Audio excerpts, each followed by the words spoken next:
Bonjour tout le monde, bienvenue à l'Église diocésaine de notre émission du diocèse de Sault-Sainte-Marie. Moi, je suis Gérard de Jeunesse. Il me fait plaisir de vous accueillir. Aujourd'hui, je travaille dans le nouveau studio. Alors, pour moi, c'est nouveau. Et j'accueille avec moi notre évêque, Monseigneur Dowd. Bonjour, Monseigneur. Bonjour. Toi, est-ce que c'est ta première fois? Ici, dans ce studio? Dans le nouveau studio? Oui, j'ai déjà fait des choses ici, mais c'est la première fois pour l'Église diocésaine. On nous demande de parler de quelque chose que vous faites presque une fois par mois, je crois. Vous faites une visite pastorale dans les paroisses. Cette fois-ci, on nous demande de parler d'une visite que vous avez faite récemment à Wawa, White River et Dubreuilville. Je suis très intéressé pour avoir été, moi, curé à Dubreuilville et White River.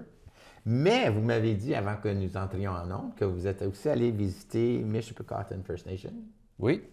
Et que vous êtes allé faire un tour à Missinaba. Oui. Et d'autres endroits aussi? Aussi. Ah bon, en tout cas, Missinaba, ça m'intéresse parce que le temps que j'étais là, j'allais dire la messe une fois. Est-ce qu'on célèbre encore la messe là? Actuellement, non.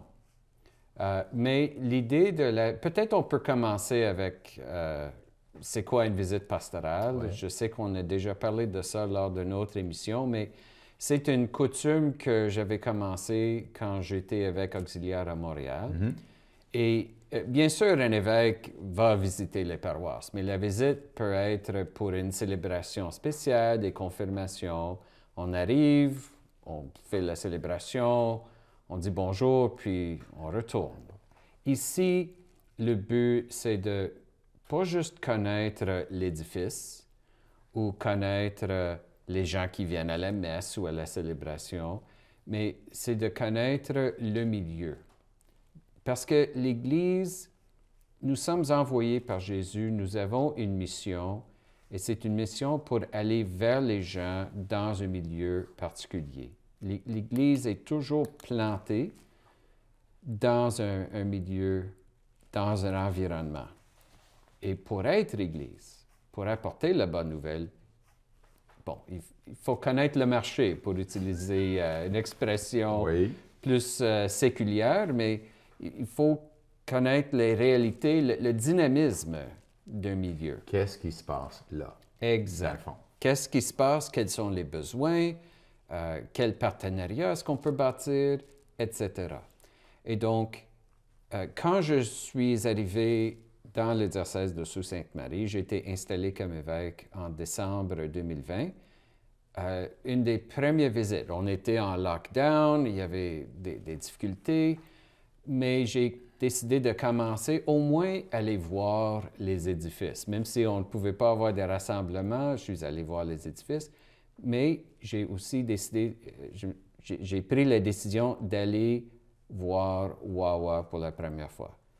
Pourquoi pas commencer avec l'endroit le plus éloigné de là où j'habite, là où j'ai mes bureaux, juste pour montrer que je suis un évêque qui veut aller sur le terrain. Et donc, je suis allé là, j'ai rencontré le curé, le père Michael, un excellent bonhomme, je l'aime beaucoup.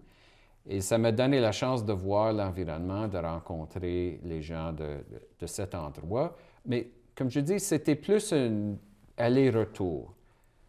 Maintenant que j'ai commencé à faire ces visites pastorales en profondeur qui durent une semaine, donc je célèbre toutes les messes de 2 fins de semaine de suite et je déménage là, dans la paroisse, bien sûr s'il y a une chambre, mais je déménage là pour vivre dans le milieu, pour connaître le milieu, de partager la vie de ces gens. Alors, j'ai fait la même chose à Wawa cette fois-ci, mais parce que Wawa, c'est là où le presbytère se trouve, donc c'est là où j'ai un peu planté mon drapeau, mais le curé est responsable de d'autres communautés. Tout ce secteur est un peu, c'est comme une constellation de communautés. Alors, il faut comprendre, si chaque communauté est comme une étoile, il faut voir les étoiles, mais il faut aussi voir l'ensemble, la constellation. Et comme je dis, de mieux connaître l'environnement. Alors, c'était le but de faire ça. Et Missinaba, Michipicoten, White River, ce sont des étoiles dans cette constellation. Moi, ça me rappelle, hein, j'ai été là, je suis arrivé en 94. Il y avait à ce moment-là 3 prêtres. Et là maintenant, il y en a un seul. Il faut vraiment opérer différemment. Comment est-ce que tu regardes ça, toi, cette partie de la mission qui est un petit peu plus dispersée aujourd'hui? Puis là, j'imagine, tu as vu comment, là, dans cette région, ça s'exprime. Puis il n'y aura pas deux constellations qui vont être pareilles. Non, et il faut aussi dire que l'environnement change. Alors, à l'époque où tu étais là, le diocèse avait aussi des paroisses à Pic-Maubert et à Manitouwadge. Alors, la constellation était plus grande. Aussi, les communautés avaient des dynamismes économiques différents. Bien sûr, c'est beaucoup l'exploitation des ressources naturelles, le bois, des mines, et bien sûr, ça varie avec le temps, avec les industries. Alors peut-être les époques étaient différentes, la population a changé. Quand je suis arrivé à Wawa pour débuter la visite, alors, bon, de Sudbury à Wawa, c'est assez long comme route. Alors j'arrive à Wawa, puis il y a l'oiseau. The Big Goose. The Big Goose, the Wawa Goose. Je prends une photo de moi devant le goose, juste parce que tout le monde fait ça. Mais j'ai rencontré déjà à l'intérieur du centre pour poser des questions sur Wawa. Comment ça va? Puis un de ces gens m'a dit, comment va l'économie? Comment va la vie de Wawa? Très bien, il me dit. Très bien, à cause de l'activité des compagnies qui s'installent pour les mines, etc. Une perspective très simple, transparente. Il ne savait pas que je venais pour une exploration, un temps pour une semaine. Il m'a aussi donné de noms de personnes que je pouvais rencontrer, connaissaient l'histoire ou des groupes, etc. Donc, c'était juste un point de départ. Bien sûr, un centre de tourisme, c'est là où on présente notre communauté aux visiteurs. Alors, c'était naturel de commencer là. Alors, la communauté change. Pendant ma visite, on a mentionné des communautés, mais j'ai aussi visité la mine, Argonaut Mine, Magino, qui est proche de Dubreuilville. Oui. Alors, qui n'était pas en opération lorsque j'étais là, moi. Pas du tout. Pas du tout. Il y avait autrefois des mines dans ce coin. On avait une communauté dans ce coin qui s'appelait Goudreau. On a toujours le cimetière à Goudreau. On a toujours un morceau de terrain à Goudreau. Alors, si un jour il y a une nouvelle population, il y aura un emplacement pour une église. Mais ça montre qu'autrefois, on cherchait de l'or. Ça s'est fermé. Maintenant, avec les nouvelles technologies qui rendent ça plus efficace, ça redevient une possibilité d'avoir une activité minière dans ce coin. Moi, quand j'étais là la deuxième fois, on commençait à parler d'exploration. Alors, tu vois, ça fait déjà, moi, je suis parti la deuxième fois en 2004. Mais depuis, un des grands changements, c'est le moulin a fermé. Oui. Et a surmonté cette possibilité de travail. Parce que s'il n'y a pas de travail, il n'y a pas de monde. Les deux vont ensemble. Exact. Les deux ensemble. Alors, toi, quand tu te prépares pour partir, comment tu te prépares intérieurement pour faire le départ? Là, tu nous as montré qu'est-ce que tu as fait rendu à Wawa. Mais avant de partir de Sudbury pour te rendre, est-ce que tu as une façon de t'y prendre? Ou? Il y a une préparation pratique, premièrement, et deuxièmement, bien sûr, une préparation spirituelle. La préparation spirituelle, ça commence toujours par la prière. si je me rends là, c'est parce que j'aime ces gens. Je les aime avant même de les rencontrer. Un peu comme des parents qui attendent un bébé, donc. Il y a un peu de ça, oui. Ouais, OK. Je les aime avant de les rencontrer parce que je sais que ma mission, la mission que Jésus m'a confiée, c'est d'aller vers. Et donc, j'ai toujours dit que je ne veux pas être un évêque qui est emprisonné derrière son bureau. Je veux le plus possible aller sur le terrain. Et même si le terrain est à Wawa, je suis à Sudbury. Alors, la préparation spirituelle, c'est vraiment un temps de préparer le cœur, mon cœur, avoir le cœur grand pour inclure tous les gens de ces communautés et pas juste les catholiques. Non. Jésus n'est pas venu uniquement pour les catholiques, il est venu pour tout le monde. Les animaux, un peu moins, mais j'ai quand même eu des rencontres intéressantes pendant ma visite aussi. En tout cas, c'était vraiment un temps, pour moi, extraordinaire. Alors, ça, c'est la préparation spirituelle. La préparation pratique, bien sûr, c'est de développer un calendrier de rencontres et de communiquer au curé de la place. Voici les différents groupes ou des personnes importantes que j'aimerais rencontrer. Pour beaucoup de nos prêtres, avoir l'évêque qui vient pour une semaine, c'est nouveau aussi. C'est pas habituel au Canada qu'on voit ça. Dans d'autres pays, l'évêque qui venait pour plus de temps, c'était parfois plus commun. Alors, moi, je crois que moi aussi, on est en apprentissage, comment vivre ces visites ensemble. Et je veux que ça soit normalisé. Je viens juste d'avoir 52 ans. Si Dieu me donne des années, j'aurai un autre 23 ans comme évêque diocésain. Si je fais tous les paroisses sur un cycle de, disons, 5 ans, ça veut dire que j'aurai la chance de faire beaucoup de visites.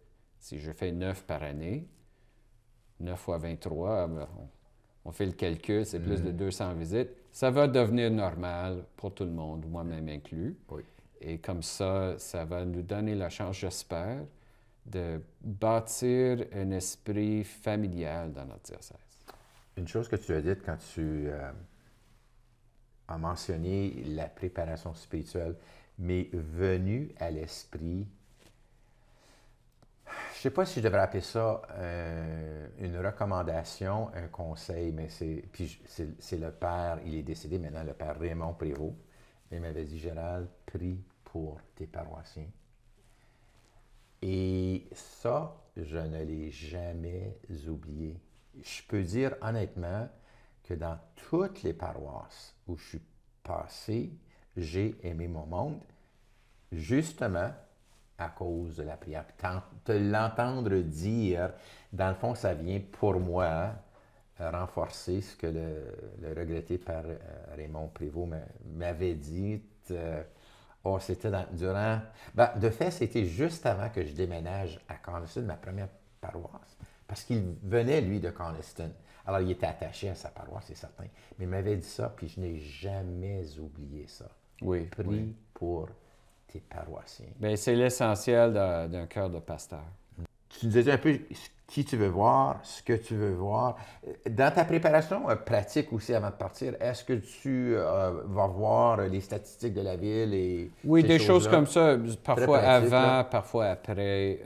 Écoute, les documents, on peut valider ça à n'importe facile, moment. oui. Une fois sur place, l'essentiel, c'est les rencontres. Alors, et il faut planifier les rencontres, donc il faut aller vers, mais il faut aussi les faire ou faire les voyages avec un esprit d'ouverture où il faut aussi laisser le Seigneur nous surprendre parfois, parce qu'on découvre des choses. Et la découverte, ça veut dire qu'on arrête la voiture. C'est pas juste, on voit ça, mais non, on a quelque chose, alors il faut continuer. Il faut se donner la chance d'arrêter. Alors, en allant vers la Première Nation, Michipacotton, je vois une affiche qu'il y a des chutes. Donc, c'est un point pour descendre et voir. Alors, je dis, très bien, on arrête, on descend, on va aller voir. Et puis, il y avait un petit sentier qui descendait. Alors, J'avais mis des souliers, bon, assez bonnes pour marcher dans le bois. Alors, je descends, puis on découvre un lieu nouveau, ce qui fait partie de la beauté de l'endroit. La rencontre à la Première Nation, c'était une très belle rencontre avec la chef de la bande et des membres de la bande qui a ouvert la porte à une autre rencontre pastorale par après. Donc, quand on est avec des gens, il ne faut pas trop planifier, surtout si c'est pour mieux connaître et mieux se faire connaître, pour tisser des liens, pour bâtir des ponts. Il faut juste laisser un peu les choses aller pour avoir l'intention de le faire, mais aussi laisser le Seigneur faire son travail aussi. Tu ouvres très bien la porte à ce que je voulais te poser ou le commentaire que ça m'inspire. C'est que moi, j'aime beaucoup insister auprès des gens, Dieu se trouve quand tu cherches. Et même si tu ne le cherches pas, si ton esprit est ouvert, tu le découvres. Dans le sentier, en marchant, en sentant, en voyant, dans les personnes que tu rencontres. Et souvent, ces rencontres-là font que ça nous mène vers d'autres ouvertures, justement. Autrement, tu pars du point A, tu t'en vas au point B, puis toutes sortes de choses t'échappent. Et parfois, une rencontre, ça prépare une autre. Quand nous avons fait la visite à Argonaut, le mine d'or, bon, à la fin de la journée, on était un peu fatigués, mais on avait planifié une visite à l'école catholique à Dubreuilville. Alors, je vais là, on voit des étudiants, puis j'explique que je suis allé là et j'ai posé la question spontanément aux enfants. Qui ici a un parent qui travaille pour une des compagnies minières? Oh, tous les enfants. Puis, alors, je sors le téléphone, je les montre des photos de moi avec le casque, puis la chose qui reflète de vêtements de sécurité et tout ça. Oh, c'est intéressant. L'évêque est cool, ils nous connaissent, puis ça montre le lien. Une autre génération, ça aurait été le bois. Pas une compagnie minière. Ouais. Mais pour les enfants, ça fait partie de leur vécu. Quand nous sommes allés à Missinaba, bon, selon les chiffres du gouvernement, il y a 22 personnes qui habitent à Missinaba. Et c'est au moins 1 heure de route. Pourquoi aller là? Deux. À moins que tu conduises pas mal plus vite que moi. Bien, de Wawa. Alors, OK, de Wawa. Oui, de Wawa. Alors, on va là. Pourquoi? Pourquoi pas? Alors, on tourne, on prend le chemin pour aller vers Missinaba, puis il y a une affiche qui dit Dalton. C'est quoi ça? Alors, on arrête, on tourne, on se trouve devant un chemin de fer. Alors, mais on voit qu'il y a des maisons de l'autre côté. Alors, on sort de la voiture, on traverse le chemin de fer. Il y a très, très peu de monde. Alors, je frappe sur une porte, je rencontre un monsieur, sa famille est là depuis 3 générations. Voilà où l'église était autrefois. Il y a eu un grand feu. Alors juste des petites découvertes comme ça. On continue vers Missinaba. Même chose. On ne connaît personne, là. Alors, on voit quelqu'un, on dit « Où est-ce que l'église était? Est-ce qu'il y a quelqu'un? » On va voir ces gens-là, on les rencontre. Je rencontre un monsieur à travers tout ça qui dit il est membre de la nation, Première Nation Missinaba, les Cris. C'est le seul Première Nation Cris dans notre diocèse. Je rencontre le monsieur. Imagine ça, il connaissait Monseigneur Plouffe, l'ancien évêque ici. Alors, on jase de son amitié avec lui. On a une invitation d'aller visiter les gens là. On va visiter le cimetière aussi. C'est là où j'ai rencontré un ours noir. Ça, c'est l'aspect de la nature un peu imprévu. Mais j'ai une belle photo de ça aussi, de la voiture. Mais c'était... et aussi la chance, les cimetières qui ont été faits, qui sont un peu l'histoire inscrite littéralement dans la terre.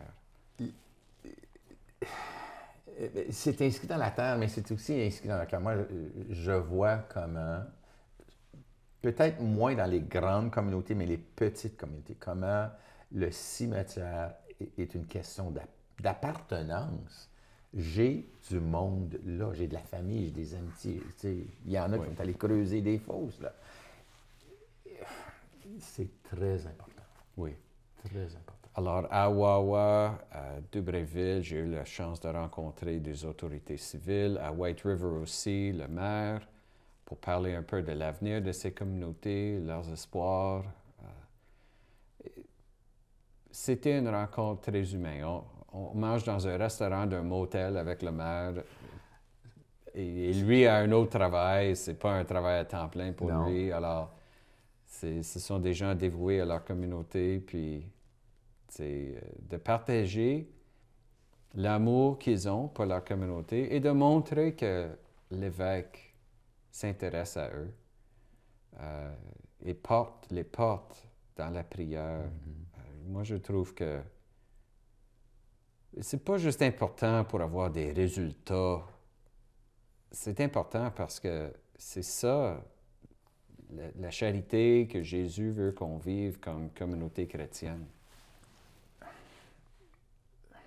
Quand on porte une vraie humanité, on porte la dignité. En tout cas, moi, je pense. Et l'humain que tu es porte Dieu vers les autres. Je ne sais pas si tu es d'accord avec ça, mais on ne peut pas séparer les deux si tu te vois comme étant, je veux dire pasteur, mais toi spécifiquement, mais nous sommes tous pasteurs, ordonnés ou non. Nous sommes tous pasteurs et nous avons tous cette mission, parce que tu avais parlé de mission tantôt, ça fait partie de ce que nous sommes. Nous sommes des envoyés, nous portons une responsabilité envers les autres. Puis, spécifiquement pour nous autres, c'est de porter l'espérance d'un Dieu qui nous sauve. Alors, quelles sont les étoiles dans cette constellation? Si on va du nord, c'est White River, Dubreuilville, le Argonaut Mine, parce qu'il y a un camp, donc des gens qui habitent là. Alamos Mine, il y a un camp. Je n'ai pas eu la chance de le visiter, mais c'est toujours sur ma liste de choses à compléter. On arrive à Wawa, proche de Wawa, Michipicoten Village, Michipicoten First Nation. On se tourne vers Chapleau, on prend la route vers Chapleau. On arrive à Hawk Junction. On tourne à gauche, on va vers le nord, Dalton, Missinaba. Et aussi, comme je dis, des communautés qui continuent à porter un nom. Goudreau, il n'y a personne là. France, un autre endroit qui... je pense que Stampin' Tom Connors a écrit une chanson sur une rencontre qu'il a eue à France. Alors, tout ça, c'est une réalité actuelle, une réalité historique et un avenir que le Seigneur porte. Il ne nous reste que quelques minutes. Dans ces visites que tu fais, je suis certain que tu vois des différences, mais il doit aussi y avoir des similarités. As-tu quelques mots à nous partager là-dessus? Bon, il y a des défis qui sont communs. Bien sûr, la question de la place de la foi dans la vie quotidienne des gens, ça c'est un défi commun. Comment annoncer la bonne nouvelle? Comment inviter les gens à renouveler les communautés? Ça c'est un défi qu'on trouve un peu partout. Et dans le nord de l'Ontario, que je continue à découvrir, surtout dans les communautés plus petites, mais aussi moins petites, c'est comment prendre en main cet avenir. Nous sommes tous appelés à être des protagonistes de notre histoire, pas juste d'être des personnages secondaires dans notre histoire. Et il y a des endroits où les gens, des leaders, se prennent en main et essayent d'aider leur communauté. Et ça, c'est vrai pour les Premières Nations, c'est vrai pour les villages, c'est vrai pour les plus grandes villes. Et comment vivre la communion, comment vivre ça en équipe, je trouve que, avec les échos que j'ai, c'est un défi très important. Et l'avenir de ces communautés, si les enfants quittent le Nord pour aller vers le Sud, par exemple, est-ce qu'ils vont revenir? Comment vivre cet échange? Ça, c'est des inquiétudes ou des soucis que les gens portent. Ça, c'est un grand drame. Les enfants, mes enfants, je les veux près de moi. Puis c'est normal. Et ça, c'est une grande inquiétude pour beaucoup de parents. Le fait que je suis un anglophone de Montréal fait que nous avons vécu ça depuis une couple de décennies où les enfants, ils habitent dans une famille anglophone, ils apprennent le français, ils sont au Québec. Et bien sûr, le meilleur job pour quelqu'un parfaitement bilingue, c'est à Toronto. Alors, c'est la même histoire. Bien, je vais souhaiter de rester à Sudbury pour continuer à servir notre diocèse. Monseigneur, le temps, on pourrait continuer, là, j'ai bien aimé cette conversation. Merci encore une fois. Je vous remercie, chers téléspectateurs, chères téléspectatrices, de vous être joints à nous pour cette rencontre avec Monseigneur Dowd, qui nous a parlé de sa visite toute récente. Puissiez-vous continuer à nous inspirer et à être inspiré par les gens que tu rencontres. Merci beaucoup. Merci à vous. À la prochaine. Mais pour cela, ne faut-il pas tant de fois apprendre encore à être vrai, apprendre à se connaître, être avant de paraître, s'aimer soi-même comme on est. Garder les pieds sur terre et fuir l'imaginaire des top modèles bien trop parfaits. Tous ensemble, il me semble, on pourrait changer le monde de jour en jour, de cœur en cœur, par des gestes d'amour. Tous ensemble, il me semble, on pourrait changer